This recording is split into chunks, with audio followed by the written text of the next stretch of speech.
The Hope Valley Line, written by Joe West. I suppose I should have known this wasn't going to end well when Ben called me up on the Friday morning to tell me he was pulling out.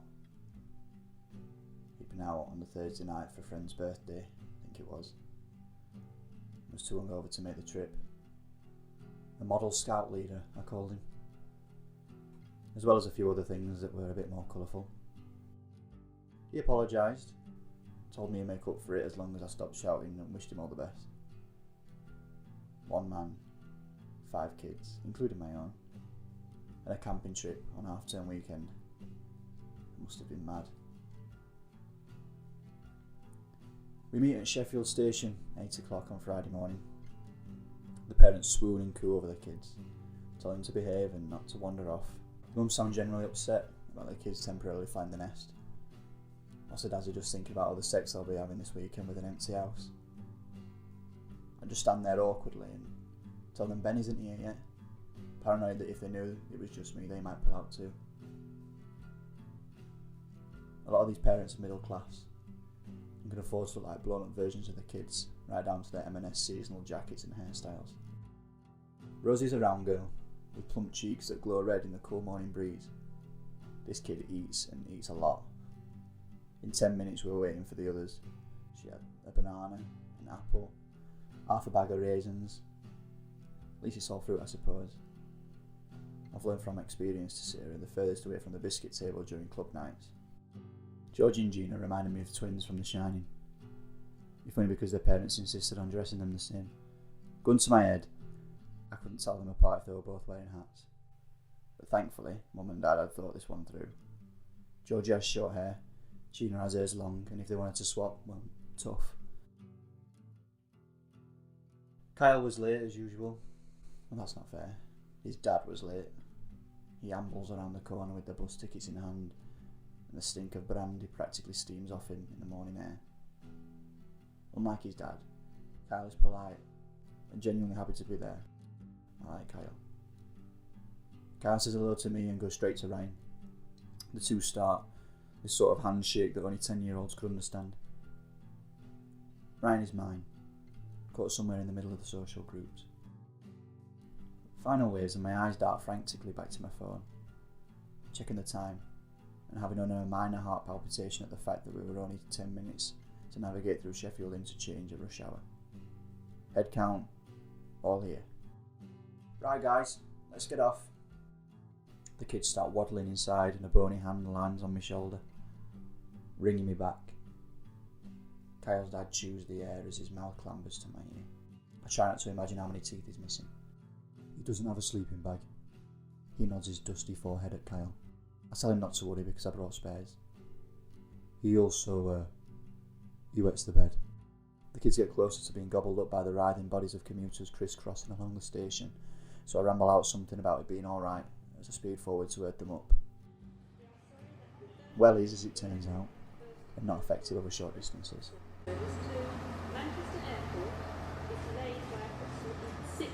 With one hand, I vaguely wave the kids around, and with the other I tap nervously at the Trainline app, refreshing the route to check the platform changes.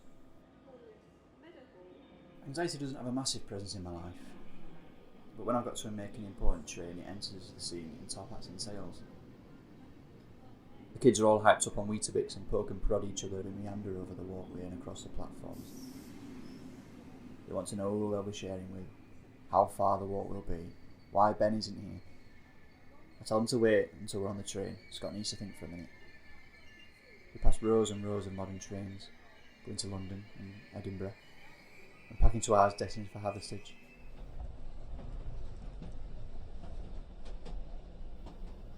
It's not filled with commuters, like the rest of the trains.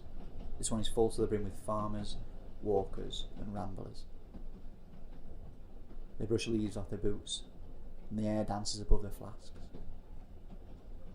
I presume they're all retired, but despite spending all the time together, old people always have things to talk about. So do kids, as it turns out. Mine gabble and giggle and talk about how big their leave piles are going to be, or what they'd do if all the windows of the train popped off at once. I stand over them because there aren't any seats near, and I rock gently back and forth. The creaking and bobbing of the train keeping me awake.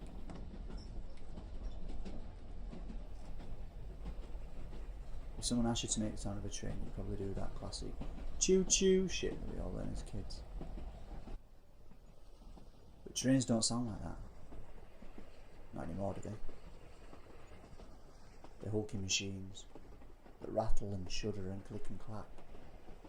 You can barely hear the wheels clicking along the tracks. Well, I'm not going to pretend that I know what trains used to sound like after both this train and what I heard in the woods. I can tell you they used to sound organic. It's too much wind. It's unnerving when you really think about it. Steam trains huff and breathe and really climb over every divot and turn in the track. They groan when they make turns. It's like they're alive.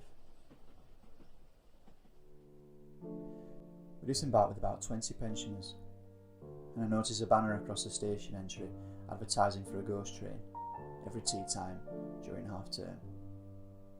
The kids ask if we'll make it, but I tell them we'll see. We amble down into the main village. This is a pocket of the countryside that time forgot. Little sweet shops and newsagents hugged together on the high street, and the tea rooms are dusting themselves off, ready to greet the customers. The sun is just reaching us over the hills and bathing the village in an orange glow as if it's already sunset. Scarves, wellies and fluffy jumpers adorn coat racks outside the charity shops, and on every doorstep is a pumpkin. In every window a little skeleton or witch wishing you a happy Halloween. We pass a village hall and there's a hand-painted sign advertising the Great Halloween Ball. This is Friday from 5 till 7. All welcome. Bring your sweets and watch out for spooks. The only franchised business is a Texaco petrol station, and even then I thought they'd died out in the 90s. I take out my phone, double check the directions, and my signal groans and whines under its one bar.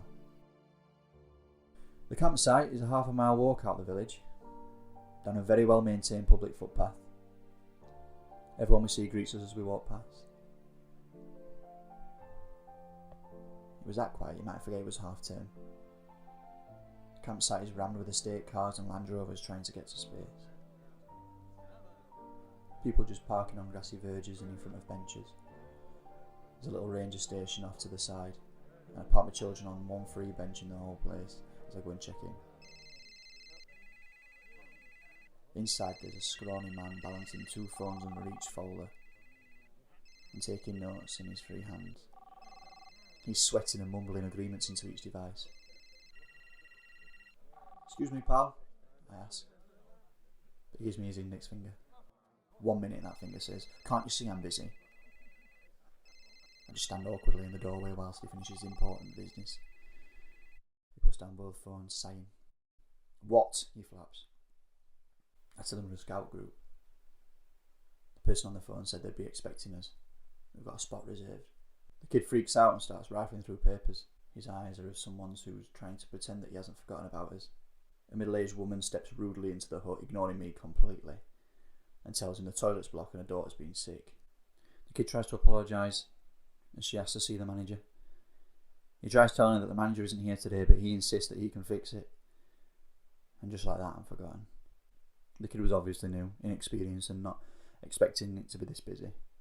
Besides, I've got my little walkie-talkie, and whoever I spoke to took note of the frequency. I slip out and grin widely at the kids. "Are we ready for an adventure?" I ask.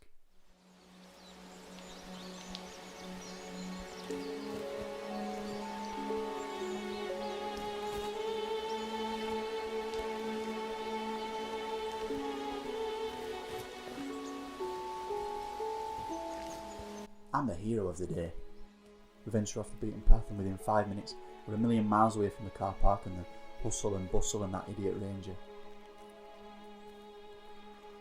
The trees cover us overhead in a thick blanket of leaves and trunks.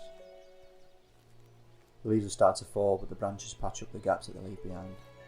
A few leaves fall on us as we walk, and it's like being caught somewhere between rain and snow. I feet make that satisfying crunching sound as we pass through, logs burping and creaking as we step over them. There's no need for rules out here, no safe way of doing it. This is everything I love about camping, going where nature takes you. If the route dips down a bit, around the pond, over some roots, then that's where we'll go. We're wilderness explorers, traversing the lost world looking for dinosaurs or aliens that landed nearby. Even I join in. When we get older, we lose that storytelling bone. But then and there, mine grew back in full force. We'd probably been walking for about an hour before we made a clearing. I called for a break and Rosie collapsed on a log, tucking into a tracker bar she's stealthily stashed in a coat pocket. Georgie lifts rocks, and Gina places them for prime seating locations. Kyle looks for a stick to walk with, and Ryan just stares up at the endless trees. What must this forest look like to them? It must seem endless. That man-made, imitated sound rips through nature and brings us back to reality. I'd forgotten I'd had it on me. It must be the kid, finally finding a quiet moment after the rush. "Hello?" I ask. "Hello?" a little girl replies. I hold the radio away from my ear for a few seconds, like it'll help me think. "Answer it, Scott," Kyle chimes in from behind me. "It's probably just kids messing around." "Please," Gina begs. "They might need help," Georgie reaffirms. I sigh and I pull it back. "Hello, who am I speaking to, please?" "My name's Madeline," the girl replies. She doesn't sound like any kid I'm used to hearing. "Alright, Madeline, nice to meet you. Are you on your parents' radio?" "No," she replies.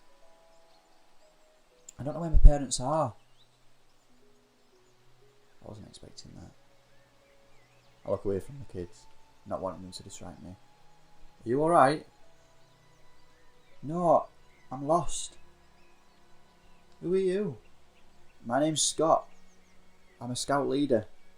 My parents left me here in the woods." She sounds like she's about to cry. "Come find me." "Oh, I don't know about that." "Please, Scott, please, come find me." Listen to me. It's going to be alright. Where are you?" "I'm in the woods." "Well, listen, we're in the woods too. I bet you're not too far away at all. You've got to come in further, please. If you want to find me, you'll have to." I think it was the parental instinct that swayed me.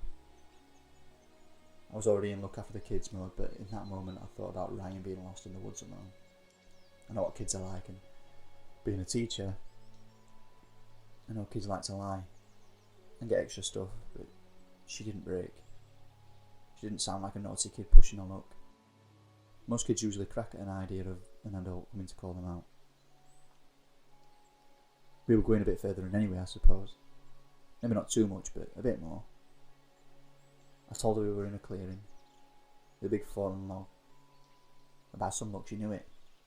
Apparently she was there just an hour earlier, and she wasn't far away now. She told us to go south, and keep in a straight line. There'll be another clearing, and that's where she'll be.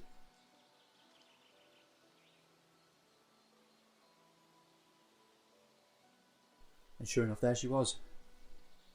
The clearing was boarded off with a hem of foxglove and brittle leaves, but the trees here grew wilder than the ones that we saw earlier. And these trees had a dense ages line running through them. Madeline was a small girl for her age. She looked as white as a sheet, and she was wearing this old-fashioned dress that her parents had probably thought was a shabby chic. Her hair was bobbed, and she didn't have much on her. No camping bits or even a coat. "We weren't staying here," she explained. "I got lost and ended up here. I don't remember where we were." She had this bag with her, and it was full of old toys that she wanted to share with the others. A wooden toy car, 2 horses, and something like a dragon head. The kids loved them, even the boys, who tried to act like they were too old for them. I was surprised that the kids wanted to play with something that wasn't an iPad. "Where's your radio, Madeline?" I asked after my mental stock take. I'm not sure if she heard me or not. She just looked into a gap in the hedge and pointed. There's a train track that runs through these woods. It's called the Hope Valley Line.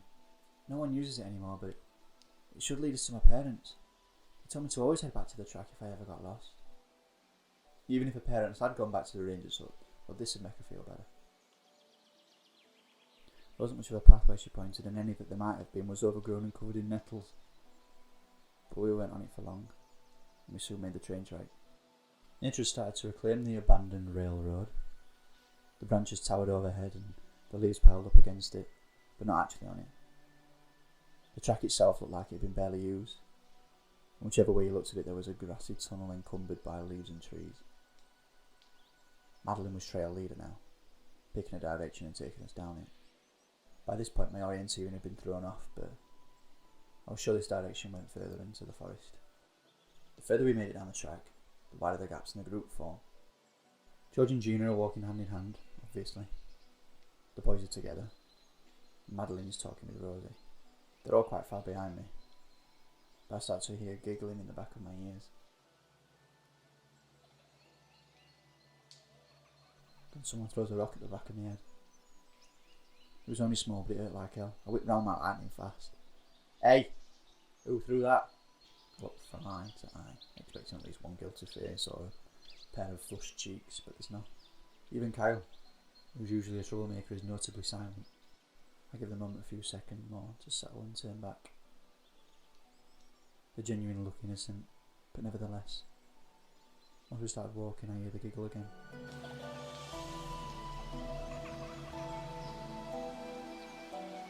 It gets dark, and against Madeline's gentle protest to keep moving, I take us to the side, where we set up camp in a clearing. The kids are ecstatic about sleeping unsupervised, especially so they didn't stop giggling all night. I dream that I'm stood by the track on a summer's afternoon. The trees are in full green, the birds chirp happily around me. I hear a train coming down the track, clicking and clanking towards me. I look to my right and I see the kids waving at me from the window, cheering and laughing, practically screaming at the south. I look back straight ahead. I was excited to see them pass by. It's like they was calling to me, asking me to join in the happening.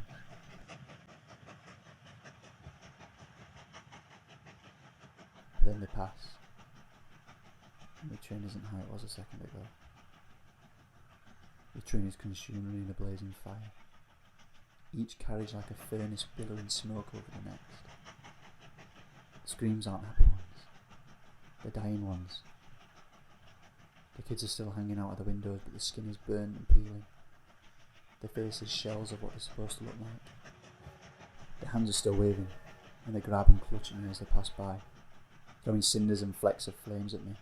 As they pass at high speed, the carriages keep coming, more fire, more kids. I wake up bolt upright for a few seconds. As my brain switches back on, I can still hear them screaming. But even though they were burning, the screams still sounded like laughing.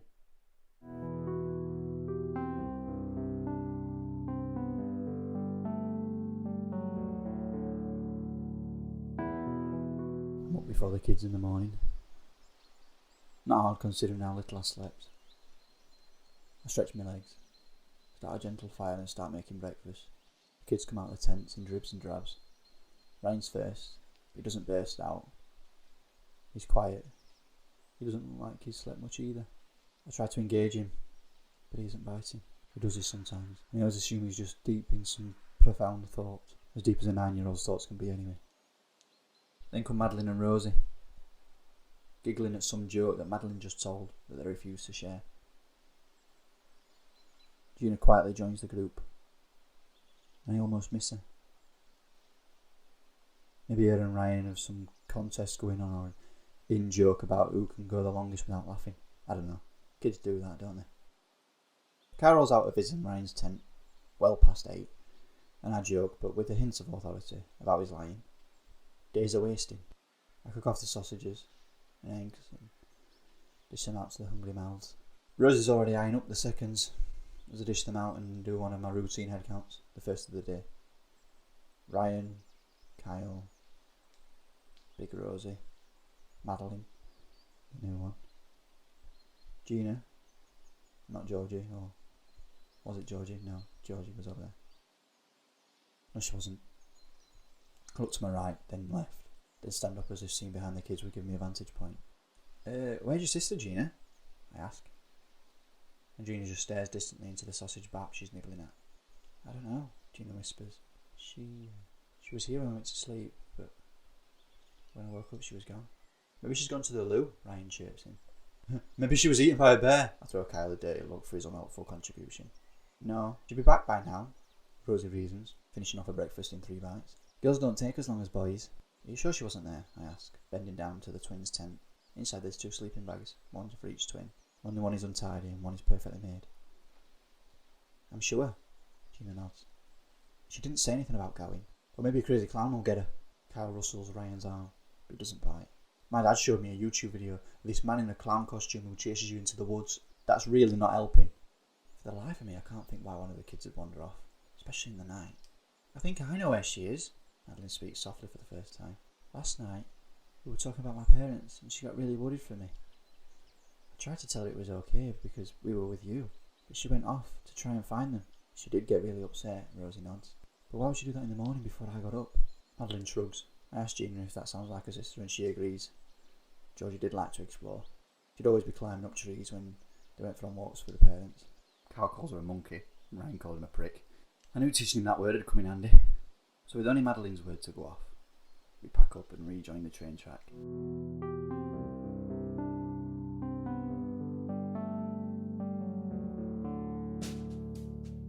The further down we travel, the influence that people had on this land shrinks. It feels like we're journeying into the centre of the earth. It doesn't feel as fun as and adventurous as it did yesterday. It feels wrong. Like we're somewhere where we shouldn't be. It feels like if it wasn't for this train track, we could easily forget the way home. But I couldn't remember seeing the track on the way in, so I couldn't have told you how to follow it back. It must just be well hidden with the overgrowth. We'd have to cross that bridge when we came to it. The wind rattles through the tunnel of the trees, and the walls of leaves feel thick and impenetrable, like we're in the cellars of a castle. We walk in single file and I lead, though throwing regular looks back to make sure no one else has wandered off. I doubt they get through the hedges anyway. The jokes come a little bit less naturally today, but the kids always find a way to make each other laugh and make light of tough situations. Not so much Madeline though. She jokes and tells Rosie all about her friends and how much they'd like them if they ever met them. I put her distant behaviour down to stress. At some point or another, every kid has a nightmare about losing their parents, and she's living it. These parents must have camped pretty far down though. I think we've been walking for 3 hours. I then started thinking about my own nightmare last night. We tend to forget last night's dreams as the day grows on, but sure enough, thankfully, I've mostly erased the picture of the burning train and the kids' faces from my memory.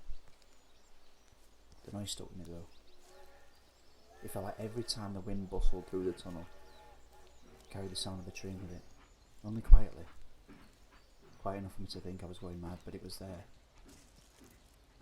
I suppose, hard as we try, nightmares take a bit longer to forget.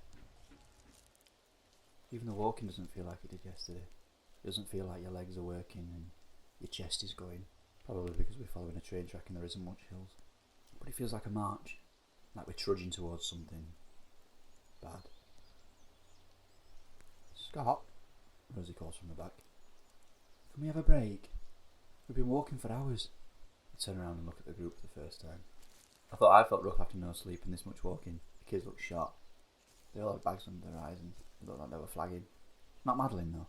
She was looking up at me with that familiar smirk. I know somewhere, Madeline grins. It's not far at all, just around the bend. I look back ahead and sure enough, the track bends to the left, about 30 yards. How had I not noticed that before? We walk and there's another obvious feature I hadn't noticed before. A train station. Not a working one though.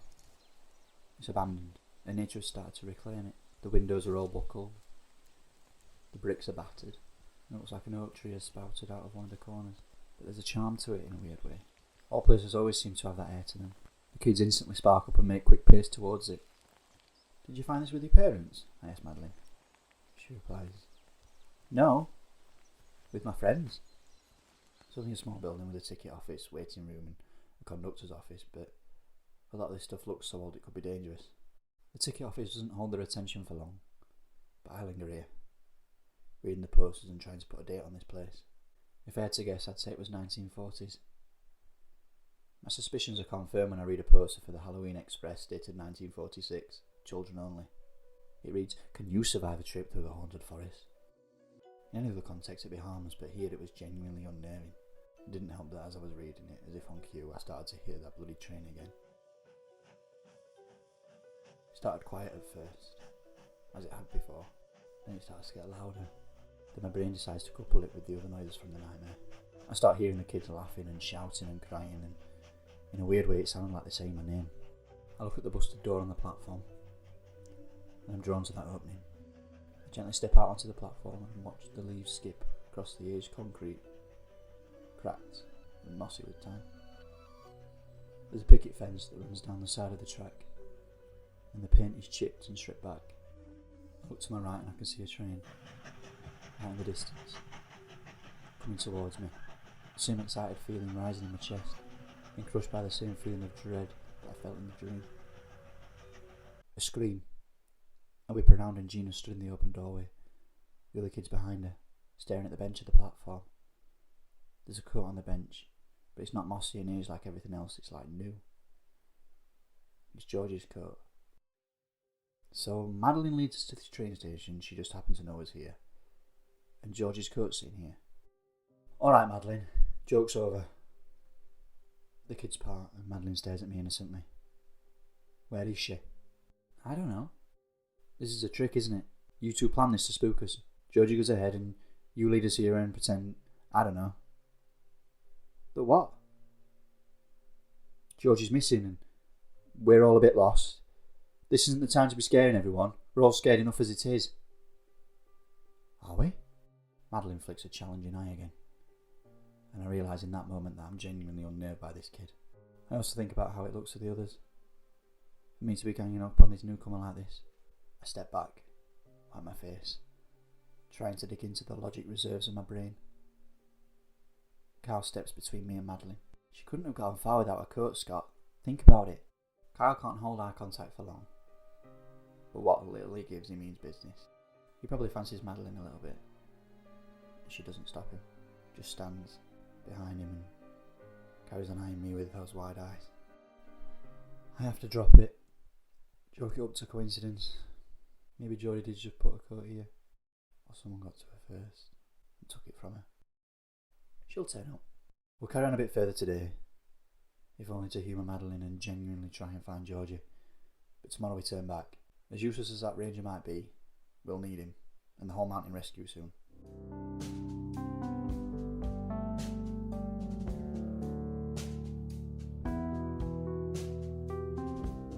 Gina and Rosie share a tent, with the two boys and Madeline chumming together in the other.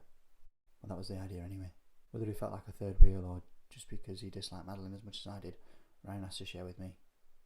I don't blame him. We try and sleep, but after an hour we're woken up and kept up by the sound of a party next door. Now I know for definite that it's just Rosie and Gina in that tent, but it sounds like there's a dozen kids giggling and laughing in there. Silently I unzip our tent, and I can see their torches on, and there's about 5 different silhouettes in there. One that could actually fit in that tent. I gently step across, trying to avoid stepping on the leaves in between, and open their tent. I swing back the flaps, and it's just Gina and Rosie, sat upright looking at me.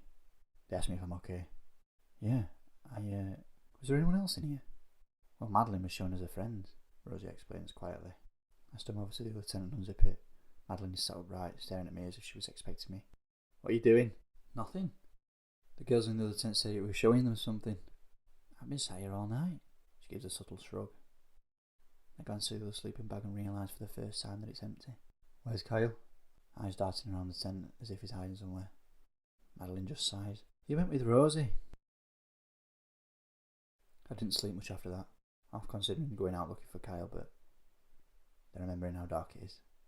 Even with a torch it wouldn't be much good. Besides, he was a fairly high maintenance kid that needed constant attention. If he took himself off for a walk, he'd give up after a bit and come back. He'd probably deny it all in the morning anyway. When I do sleep it's as bad as the night before. I'm on the train platform and it's still covered in autumn leaves, but it's in its heyday.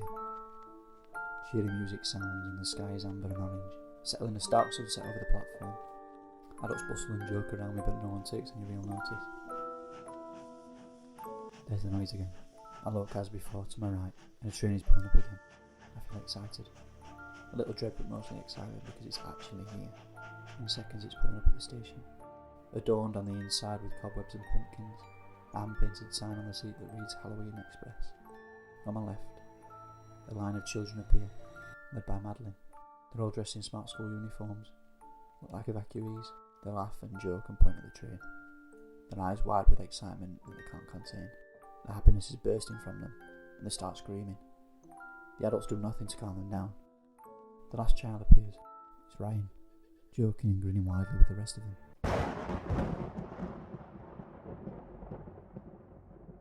The adults are gone, and the sky is red and angry. The shadows touching everything, from the train to the bench. The train groans and creaks angrily, restlessly, like it can't wait to swallow up these kids. The kids are all stood in a straight line now, facing forward, arms by their sides. They're all looking away from me, silently, but any excitement is drained from them. Only the back child, Ryan, looks at me. The doors to the train open and the smoke hisses and escapes from it. "Don't look at them," Ryan says. "You don't want to see."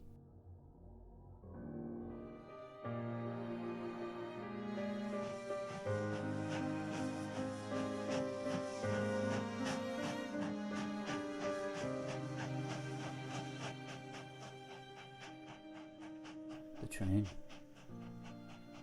The bloody train. I can hear it all morning. But it helps that I woke up at 4 and refused to go back to sleep. I just laid there until 6, listening to Ryan breathing and reassuring myself that he's okay. The train noises are just in my head. There's an atmosphere around the fire this morning. It's not a good one. The kids ask about Kyle, but I tell them he stormed off in the night after I told him to be quiet. He's probably knocking about nearby. I even joke that he won't be long once he smells breakfast cooking. Madeline keeps quiet and allows me to openly lie to them, which I'm grateful for. The last thing I need is her interjecting cleverly. They seem to accept this, but they're not stupid. I keep looking around, trying to believe the lie myself. It doesn't work. Madeline also doesn't protest when I take the kids back where we came. Not obviously, I don't need the kids asking any more questions. I take us in a wide semicircle for about half an hour and then veer back in the direction I think the car park is, but at this point I honestly don't know. To really throw the scent, I keep us as far away from the train track as I can, so it's not as obvious, and in turn the sound gets quieter. It gives me time to think.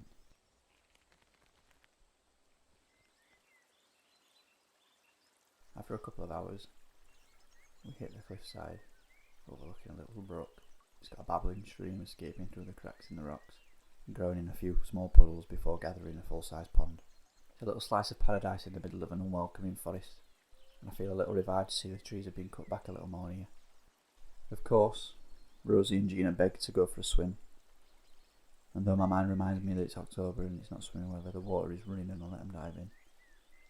This is meant to be a fun trip after all, and they are still kids. Ryan joins in, which is good to see, and although she doesn't get in the water, Madeline dangles her feet and splashes the others. It's weird seeing her act, well, like a kid. I perch myself on a nearby rock and lose myself in the serenity for about 10 minutes, listening to the kids laughing and having fun and being reminded as to why we came here for this trip in the first place. "Look, some kids have already been here," Rosie shouts, pointing at something. Ryan delicately strides over to the side of the water and pulls something that I don't see at first. He turns. He's holding a coat. "Isn't that Kyle's coat?" Gina asks, looking back at me. Ryan instinctively passes the coat to me and I take it, not really knowing what to do with it, and tell him to carry on playing. I move down the stream and into the patch of the forest, just away from the water, shouting for Kyle, screaming for him. I drop the wet coat onto a log, flap my arms, feeling frustrated and utterly useless. I shout again. The leaves and brushes around me rattle and shiver in the breeze. It feels like I'm trapped in a hurricane. the wind swirling and taking up anything in its path. There's a rustle in the bushes. I'm sure it's more than wind. Kyle! I call. The bush rustles again. It's almost like someone's about to come out. My phone. I've been so used to having no signal I forgot to check it. I answer it, it's Ben. Alright mate, how's everything going? He asks. I have to take a few moments to gather myself. Well, not great. It's not that bad, is it? I tell him everything. About Madeline, the missing kids, my dreams. I only skimmed past those though, because I couldn't bring myself to recount them. He's overwhelmed. He wants to call the police. I tell him the park ranger doesn't even know about them. There's still every chance that they could be waiting for us at the station, safe and sound. Shit man, I didn't think. It makes sense though. Does it? With the trains, I mean. I was planning on telling you a story about it when we got there. Like, I wanted it to be a surprise. A scary story like for Halloween.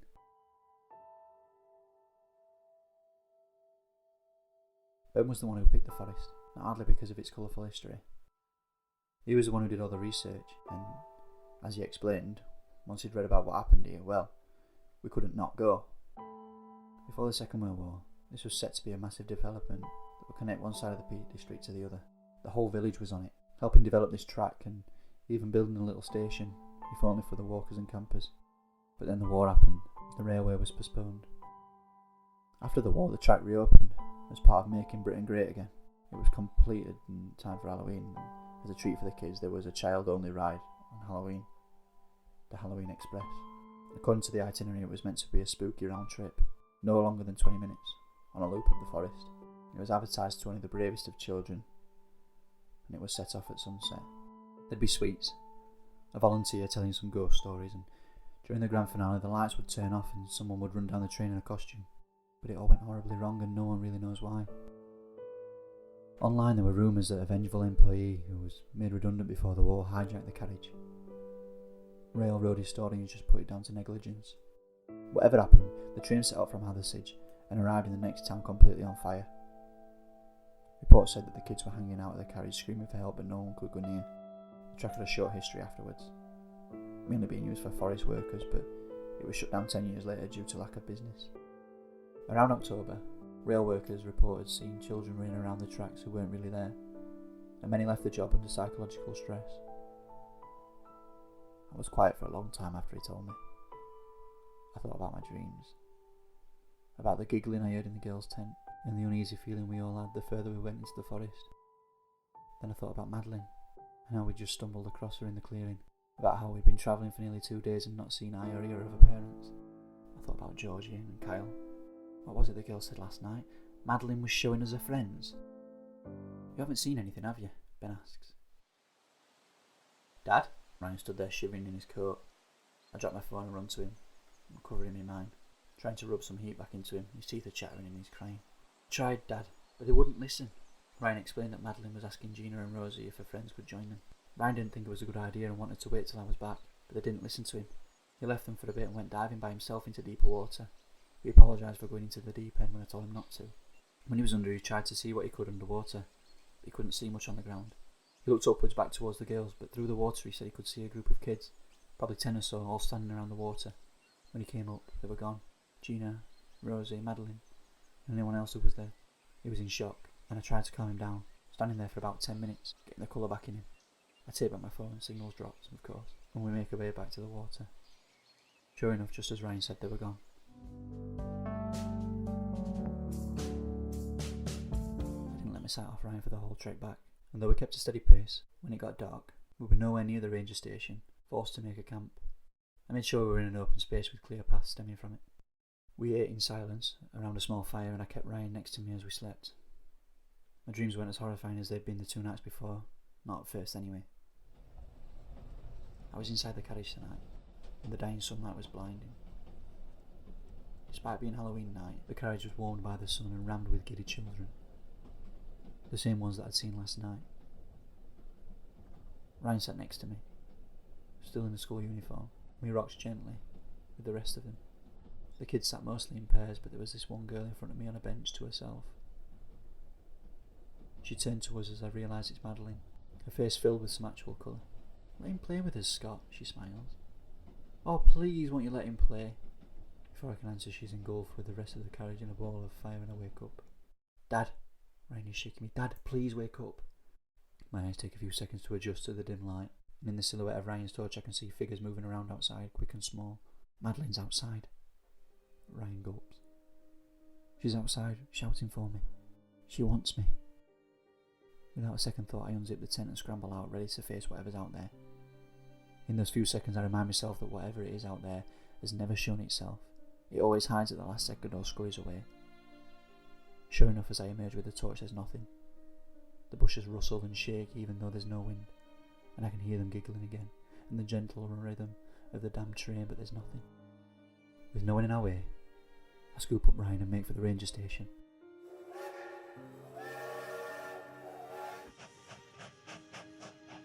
I run faster than I ever have before, darting over tree stumps and making logs in great strides.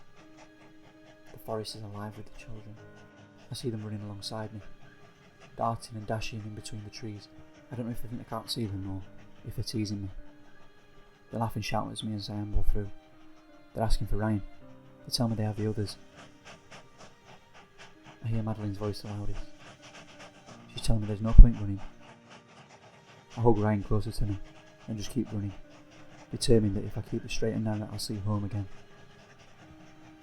Every time I doubt myself I hug him tighter, and by the end I'm squishing into me. The train is all around me. It's chugging and screeching and billowing smoke that's dancing through the trees above me, getting into my throat, slowing me down.